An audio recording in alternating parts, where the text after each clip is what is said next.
Hello everyone, welcome to Venus kitchen. ఈరోజు వీడియోలో చుక్క నెయ్యి కానీ నూనె కానీ వాడకుండా తెలుగువారి సాంప్రదాయ స్వీట్స్లో ఒకటైన కోవా కజ్జికాయలను ఎలా ప్రిపేర్ చేసుకోవాలో చూద్దాం.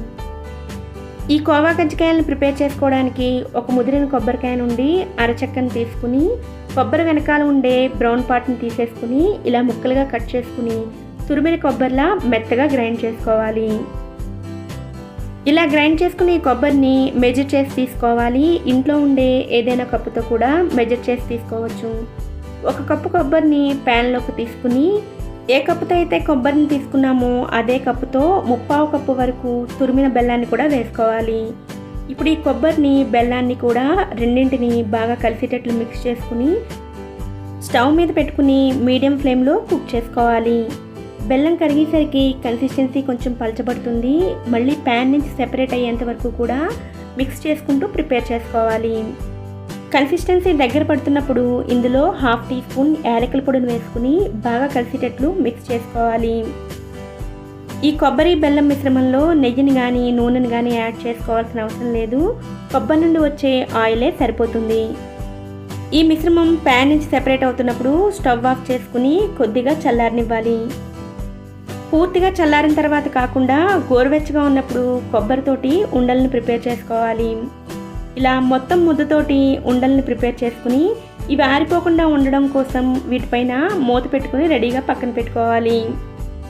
లోపల స్టఫింగ్ రెడీ అయింది కాబట్టి పైన లేయర్లో ఉండే కోవాని ప్రిపేర్ చేసుకోవడం కోసం అడుగు మందంగా ఉండే కడాయిని తీసుకుని అందులో 1 లీటర్ వరకు ఫుల్ ఫ్యాట్ మిల్క్ని తీసుకోవాలి. ఫుల్ ఫ్యాట్ మిల్క్ని ఉపయోగించినట్లయితే టేస్ట్ బాగుంటుంది. పాలు ఒకసారి పొంగు వచ్చిన తర్వాత స్టవ్ ఫ్లేమ్ని మీడియంలోకి మార్చుకుని పాలపైన ఉండే మేగడ్ను పాలలోకి మిక్స్ చేసుకుంటూ కోవాని ప్రిపేర్ చేసుకోవాలి. పాల క్వాంటిటీ సగానికి వచ్చిన తర్వాత ఇందులో 2 టేబుల్ స్పూన్ల పంచదారని వేసుకోవాలి. ఈ స్వీట్ లోపల స్టఫింగ్ని కొబ్బరి బెల్లంతో ప్రిపేర్ చేస్తున్నాం కాబట్టి పైన ఉండే లేయర్కి 2 టేబుల్ స్పూన్ల పంచదారని యాడ్ చేసుకుంటే సరిపోతుంది. స్వీట్ ఎక్కువగా కావాలనుకునేవారు మరికొంచెం యాడ్ చేసుకోవచ్చు. పాల క్వాంటిటీ తగ్గే కొద్దీ కంటిన్యూస్గా మిక్స్ చేసుకుంటూ కోవాని ప్రిపేర్ చేసుకోవాలి.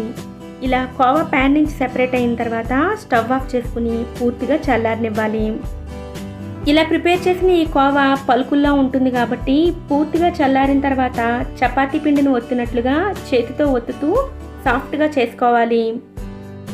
ఇలా సాఫ్ట్ ముద్దలా ప్రిపేర్ చేసుకున్న తర్వాత ఇందులో నుండి కొద్దిగా ముద్దను తీసుకుని ముందు అప్పల్లా ప్రిపేర్ చేసుకుని తర్వాత ముందుగా ప్రిపేర్ చేసుకుని ఉంచుకున్న కొబ్బరి ఉండను ఇందులో పెట్టుకుని సైడ్స్ అన్నీ క్లోజ్ చేసుకుంటూ రౌండ్ బాల్లా చేసుకోవాలి. ఇదే విధంగా మిగిలిన కోవాలో కూడా స్టఫింగ్ని నింపుతూ కోవా కజ్జికాయలను ప్రిపేర్ చేసుకోవాలి.